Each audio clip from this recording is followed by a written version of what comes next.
ಮಾನ್ಯ ಮುಖ್ಯಮಂತ್ರಿ ಸಿದ್ದರಾಮಯ್ಯ ವಿರುದ್ಧ ನಾನು ಜಾರಿ ನಿರ್ದೇಶನ ದೂರು ದಾಖಲು ಮಾಡಿದ್ದೆ.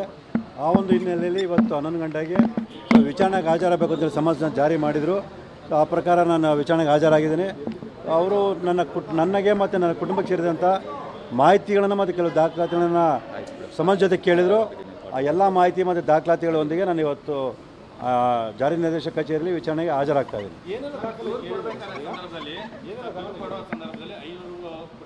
ಸಾಕ್ಷಿಗಳನ್ನು ಕೊಟ್ಟಿರಿ, ಒಂದಷ್ಟು ದಾಖಲಾತಿಗಳನ್ನು ಕೂಡ ಕೊಟ್ಟಿರಿ. ಇವತ್ತು ನಿಮ್ಮ ಬಳಿಯಲ್ಲಿ ಏನೇನು ಇನ್ಫಾರ್ಮೇಷನ್ ಕೇಳಿದ್ದಾರೆ? ಏನಾದರೂ ಸಮನ್ಸ್ ಅಲ್ಲಿ ಪರ್ಟಿಕ್ಯುಲರ್ ಆಗಿ ಇದನ್ನು ಕೊಡಬೇಕು ಅಂತ ಏನಾದರೂ ಮೆನ್ಷನ್ ಮಾಡಿದ್ದಾರೆ? ನನಗೆ ಮತ್ತು ನನ್ನ ಕುಟುಂಬಕ್ಕೆ ಸೇರಿದಂಥ ಮಾಹಿತಿಗಳೆಲ್ಲ ಕೇಳಿದ್ರೆ ಏನು ಆಸ್ತಿ ಇದೆ, ಈ ಬ್ಯಾಂಕ್ ಅಕೌಂಟ್ಗಳು ಯಾವುದಿದೆ, ಬ್ಯಾಂಕ್ ಡೀಟೇಲ್ಸ್ಗಳು ಮತ್ತು ಏನು ಆದಾಯದ ಮೂಲಗಳಿದೆ, ಅದೆಲ್ಲ ಮಾಹಿತಿಯನ್ನು ಕೇಳಿದರೆ ಆ ಎಲ್ಲ ಮಾಹಿತಿನೂ ಕೂಡ ನಾನು ಒದಗಿಸ್ತಾ ಇದ್ದೀನಿ. ಜೊತೆಗೆ ಇನ್ನೊಂದು ಪ್ರಮುಖವಾಗಿ ಈ ಪ್ರಕರಣಕ್ಕೆ ಸಂಬಂಧಪಟ್ಟಂತೆ 14 ಸೈಟ್ನ ವಿಚಾರಕ್ಕೆ ಸಂಬಂಧಪಟ್ಟಂತೆ ಏನೇನು ದಾಖಲಾತಿಗಳನ್ನು ಇವತ್ತು ಇಡಿ ಮುಂದೆ ಹಾಕಲಾಗ್ತದೆ? ಸರ್, ನಾನು ದೂರ ಅರ್ಜಿಯೊಂದಿಗೆ 500 ಪುಟಗಳಿಂದ ಹೆಚ್ಚಿನ ದಾಖಲಾತಿಗಳನ್ನು ಕೊಟ್ಟಿದ್ದೀನಿ. ಅದಕ್ಕೆ ಸಂಬಂಧಪಟ್ಟಾಗೆ ಸಮಾಜದಲ್ಲಿ ಯಾವುದೇ ದಾಖಲಾತಿ ಕೇಳಿಲ್ಲ. ಅವ್ರು ಕೇಳಿರ್ತಕ್ಕಂಥದ್ದು ನನಗೆ ಮತ್ತು ನನ್ನ ಕುಟುಂಬಕ್ಕೆ ಸೇರಿದಂಥ ಮಾಹಿತಿ ಮತ್ತು ದಾಖಲಾತಿಗಳನ್ನು ಕೇಳಿದ್ದಾರೆ. ಇದು ಕೂಡ ತನಿಖೆ ಭಾಗ ಅಂತ ಹೇಳಿದ್ದಾರೆ ಸರ್. ಅವರ ನಿಯಮದ ಪ್ರಕಾರ ಮೊದಲು ಯಾರು ದೂರದಾರ ಇದ್ದರೆ ಆ ದೂರದಾರಿಗೆ ಸಂಬಂಧಪಟ್ಟ ಎಲ್ಲ ಮಾಹಿತಿಗಳನ್ನು ಪಡ್ಕೊಂಡು ಅವರು ವಿಚಾರಣೆಯಲ್ಲಿ ಮುಂದುವರಿತಾರೆ ಅಂತೇಳಿ ನನಗೆ ತಿಳಿದು ಬಂದಿದೆ. ಅವ್ರ ಪ್ರಕಾರ ಸಮಸ್ಯೆಯಲ್ಲಿ ಏನು ಮಾಹಿತಿ ಕೇಳಿದ್ರೆ ಆ ಎಲ್ಲ ಮಾಹಿತಿನ ನಾನು ಇವತ್ತು ಕೊಡ್ತಾ ಇದ್ದೀನಿ. ಸರ್, ಅದಾದ ನಂತರ ಈಗ 14 ಸೈಟ್ಗಳು ವಾಪಸ್ ಕೊಟ್ಟಿದ್ದಾರೆ. ಅಂದರೆ ಆದಂಥ ಬೆಳವಣಿಗೆಗಳು ಇಡಿ ECIನ ದಾಖಲೆ ಮಾಡಿದ್ಮೇಲೆ 14 ಸೈಟ್ ವಾಪಸ್ ಕೊಟ್ಟಿದ್ದಾರೆ. ಈ ಪ್ರಕಾರ ಏನು ಆಗ್ಬೋದು ಸರ್? ಈಗ ಕಾನೂನಿನ ಪ್ರಕಾರ ಅದು ವಾಪಸ್ಸನ್ನು ತೆಗೆದುಕೊಂಡಿದ್ರೆ ಅದು ಯಾವುದೇ ರೀತಿಯ ಲೋಪದೋಷಗಳಿಲ್ಲ. ತನಿಖೆಯ ಮೇಲೆ ಯಾವ ರೀತಿ ಪರಿಣಾಮ ಬೀರ್ಬೋದು? ತನಿಖೆಗೆ ಹೆಚ್ಚಿನ ಸಹಕಾರ ಆಗಲಿದೆ. ಯಾಕೆಂತಂದರೆ ಅವರೇ ತಮ್ಮ ತಪ್ಪನ್ನು ಒಪ್ಕೊಂಡು ಆ ನಿವೇಶನ ವಾಪಸ್ ಕೊಟ್ಟಿರೋದ್ರಿಂದ ನಾವೇನು ಆರೋಪ ಮಾಡಿ ಅದು ಪೂರಕವಾದಂಥ ಒಂದು ಬಲವಾದ ಸಾಕ್ಷ್ಯಾಧಾರ ಆಗುತ್ತೆ. ಸೊ ಇದು ತನಿಖೆಗೆ ಹೆಚ್ಚಿನ ಸಹಕಾರ ಆಗುತ್ತೆ ಅನ್ನೋದು ನನ್ನ ಒಂದು ಅನಿಸಿಕೆ. ಪ್ರಮುಖವಾಗಿ ಇಡಿ ಇದು ವಿಚಾರಣೆ ಮಾಡೋ ಸಂದರ್ಭದಲ್ಲಿ ಸೀಸರನ್ನು ತೋರಿಸ್ತಾರೆ, ಆಸ್ತಿ ಮುಟ್ಗೋಲು ಹಾಕೊಳ್ಳೋದು. ಅದೀಗ 14 ಸೀಟು ಕೂಡ ಮೂಡಾದ ಹ್ಯಾಂಡ್ ಓವರ್ ಆಗಿರೋದ್ರಿಂದ ಸೀಸರ್ ತೋರಿಸೋದಕ್ಕೆ ಸ್ವಲ್ಪ ಕಷ್ಟ ಆಗ್ಬೋದು, ಇಡಿ ತನಿಖೆಗೆ ಒಂದು ಸ್ವಲ್ಪ ಹಿನ್ನಡೆ ಆಗ್ಬೋದು ಅಂತ ಅನಿಸುತ್ತೆ. ಏನು ಸರ್, ಅದು ನಿಜವಾದ ವಾಸ್ತವಾಂಶವಾಗಿ ಆ ನಿವೇಶನಗಳು ಪಾರ್ವತಿಯರು ಸೇರಿದಂಥ ನಿವೇಶನ ಅಲ್ಲ. ಅದು ಮೈಸೂರು ನಗರಾಭಿವೃದ್ಧಿ ಪ್ರಾಧಿಕಾರ ಸೇರಿದ ಆಸ್ತಿ ಅಂತ ನಾವು ಮೊದಲಿಂದ ಹೇಳ್ತಾ ಇದ್ದೀವಿ. ಹಾಗಾಗಿ ಮೈಸೂರು ನಗರಾಭಿವೃದ್ಧಿ ಪ್ರಾಧಿಕಾರದ ಆಸ್ತಿ ಮತ್ತೆ ಮೈಸೂರು ನಗರಾಭಿವೃದ್ಧಿ ಪ್ರಾಧಿಕಾರ ಬಂದಿದೆ. ಸೊ ಹಾಗಾಗಿ ತನಿಖೆಗೆ ಇದು ಯಾವುದೇ ರೀತಿ ಅಡ್ಡಿ ಆಗಲ್ಲ ಅಂತ ನನ್ನ ಒಂದು ತಿಳುವಳಿಕೆ. ಇದು ವಕೀಲರು ಅಮೃತೇಶ್ ಅವರು ಒಂದು ಲೆಟರ್ ಬರೆದಿದ್ರು ಇಡಿ ಅವರಿಗೆ.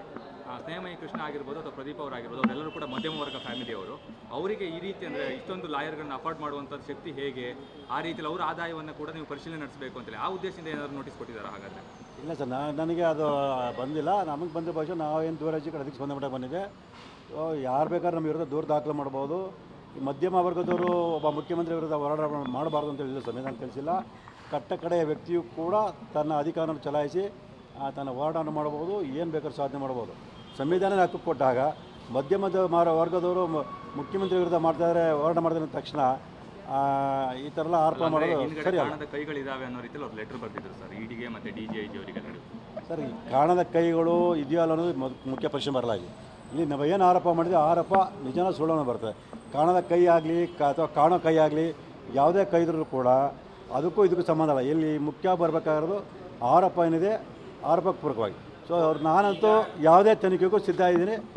ಯಾವ ತನಿಖಾ ಸಂಸ್ಥೆ ಕೂಡ ನನ್ನನ್ನು ತನಿಖೆಗೊಳಪಡಿಸ್ಬೋದು. ಈಗ ನಿಮ್ಮ ವಿರುದ್ಧ NBW ಅದ್ರ ಬಗ್ಗೆ ಸರ್, ಅದು ಸಾಮಾನ್ಯ ಪ್ರಕ್ರಿಯೆ ಸರ್. ಅದು 2015 ಇಸ್ವಿಯಿಂದ ನಡೀತಕ್ಕಂಥ ಒಂದು ಕ್ರಿಮಿನಲ್ ಕೇಸು. ನಾನು ಮೊನ್ನೆ ಲೋಕಾಯುಕ್ತ ಅವ್ರ ಜೊತೆ ನಾನು ಸ್ಥಳ ಮಾಜರಿಗೆ ಹೋಗಿದ್ದಾಗ ಅದು ವಿಷಯ ಮರೆತೋಗಿ ನಾನು ನ್ಯಾಯಾಲಯಕ್ಕೆ ಹಾಜರಾಗಲಿಲ್ಲ. ಹಾಗಾಗಿ ನ್ಯಾಯಾಲಯ ಒಂದು NBW ಇಶ್ಯೂ ಮಾಡಿದೆ. ಏನು ಮುಂದಿನ ದಿನಗಳಲ್ಲಿ ಒಂದು ಅರ್ಜಿಯನ್ನು ಸಲ್ಲಿಸಿದ್ರೆ ಒಂದು ₹100 ದಂಡವನ್ನು ವಿಧಿಸಿ ಅದು ವಾರ್ಡನ್ನು ವಾಪಸ್ ಬಿಡೋದು. ಅದು ಸಹಜ ಪ್ರಕ್ರಿಯೆ ಹೊರತು ಏನು ಆತಂಕ ಪಡುವಂಥ ಭಯ ಪಡುವಂಥ ವಿಚಾರ ಅಲ್ಲ. ಸರ್, ಈಗ ಲೋಕಾಯುಕ್ತ ಅಧಿಕಾರಿಗಳು ತನಿಖೆ ಮಾಡ್ತಾರೆ. ಸೊ ಅವರಿಂದ ಏನಾದರೂ ನಿಮ್ಮ ಮೇಲೆ ಒತ್ತಡ ಇರುವಂಥದ್ದು ಆ ರೀತಿಯಲ್ಲಿ ಕಂಡು ಬರ್ತಾ ಇದೆಯಾ? ಇಲ್ಲ ಸರ್, ಖಂಡಿತವಾಗ್ಲೂ ನನಗೆ ಮೇಲೆ ಯಾವುದೇ ರೀತಿ ಒತ್ತಡ ಆಗಲಿ ಮತ್ತೊಂದಾಗಲಿ ಏನೂ ಇಲ್ಲ. ಸೊ ಅವರು ಕಾನೂನು ಪ್ರಕಾರನೇ ನನ್ನ ಮುಂದೆ ಸಂಬಂಧಪಟ್ಟ ಎಲ್ಲ ಅಧಿಕಾರಿಗಳನ್ನು, ಭೂಮಾಪನ ಇಲಾಖೆ ಅಧಿಕಾರಿಗಳನ್ನು ಮತ್ತು ಮೂಢ ಅಧಿಕಾರಿಗಳನ್ನ ಕರೆಸ್ಕೊಂಡು ಸೊ ಎಲ್ಲನೂ ಕೂಡ ವಿಡಿಯೋ ಚಿತ್ರೀಕರಣ ಮತ್ತು ಫೋಟೋ ತೆಗೆಯೋದ್ರ ಮೂಲಕ ಕಾನೂನು ಪ್ರಕಾರ ಎಲ್ಲನೂ ಮಾಡಿದ್ದಾರೆ. ಈ ಹಿಂದೆಯಿಂದಲೂ ಕೂಡ ನೀವು ಲೋಕಾಯುಕ್ತ ತನಿಖೆ ಮೇಲೆ ಅಷ್ಟು ವಿಶ್ವಾಸವನ್ನು ವ್ಯಕ್ತಪಡಿಸಿಲ್ಲ. CBIಯಲ್ಲಿ ತನಿಖೆ ಮಾಡಬೇಕು ಅನ್ನೋದು ನಿಮ್ಮ ಉದ್ದೇಶ ಆಗಿರುವಂಥದ್ದು. ಜೊತೆಗೆ ಹೈಕೋರ್ಟ್ಗೆ ಕೂಡ ಅರ್ಜಿ ಸಲ್ಲಿಕೆ ಮಾಡಿರುವಂಥದ್ದು. ಈಗ 2-3 ದಿನಗಳಿಂದ ಅವರ ಪ್ರೊಸೆಸ್ ಸ್ಟಾರ್ಟ್ ಆಗಿದೆ, ತನಿಖೆ ಸ್ಟಾರ್ಟ್ ಆಗಿದೆ. ಏನು ಅನಿಸ್ತದೆ ಸರ್ ಈಗ ಅವರ ನಡೆ ಬಗ್ಗೆ? ಸರ್, ಅವರು ತನಿಖೆ ಪ್ರಾರಂಭ ಮಾಡಿದಾಗ ಆ ತನಿಖೆ ಸಹಕರಿಸೋದು ನನ್ನ ಪಿರಿಯದ ನನ್ನ ಕರ್ತವ್ಯ. ಆ ನಿಟ್ಟಿನಲ್ಲಿ ನಾನು ತನಿಖೆಗೆ ಅವರು ಸಹಕರಿಸ್ತಾ ಇದ್ದೀನಿ. ಅವರು ತನಿಖೆ ಪ್ರಾರಂಭ ಮಾಡಿದರೆ ಸೊ ಯಾವ ರೀತಿ ಮಾಡ್ತಾರೆ ಅನ್ನೋದು ನಾವು ಗಮನಿಸ್ತಾ ಹೋಗ್ತೀವಿ. ಮತ್ತು ಈಗಾಗಲೇ ನಾವು ಮಾನ್ಯ ಉಚ್ಚ ನ್ಯಾಯಾಲಯಕ್ಕೆ ಅರ್ಜಿಯನ್ನು ಸಲ್ಲಿಸಿರೋದ್ರಿಂದ ಅದು ವಿಚಾರಣೆಗೆ ಬಂದಂಥ ಸಂದರ್ಭದಲ್ಲಿ ನಮ್ಮ ವಕೀಲರು ವಾದವನ್ನು ಮಂಡನೆ ಮಾಡಿ ಈ ಪ್ರಕರಣ CBIಗೆ ವಹಿಸೋದು ಅವಶ್ಯಕತೆ ಏನಿದೆ ಅನ್ನೋದ್ರ ಬಗ್ಗೆ ಎಲ್ಲನೂ ಮಾನ್ಯ ನ್ಯಾಯಾಲಯಕ್ಕೆ ಗಮನಕ್ಕೆ ತರ್ತಾರೆ. ಸೊ ಮಾನ್ಯ ನ್ಯಾಯಾಲಯ ನಮ್ಮ ಎಲ್ಲ ಮನವಿಯನ್ನು ಪರಿಗಣಿಸಿ CBIಗೆ ಪ್ರಕರಣ ವಹಿಸುತ್ತೆ ಅನ್ನೋದು ಒಂದು ನಂಬಿಕೆ ನಮಗಿದೆ.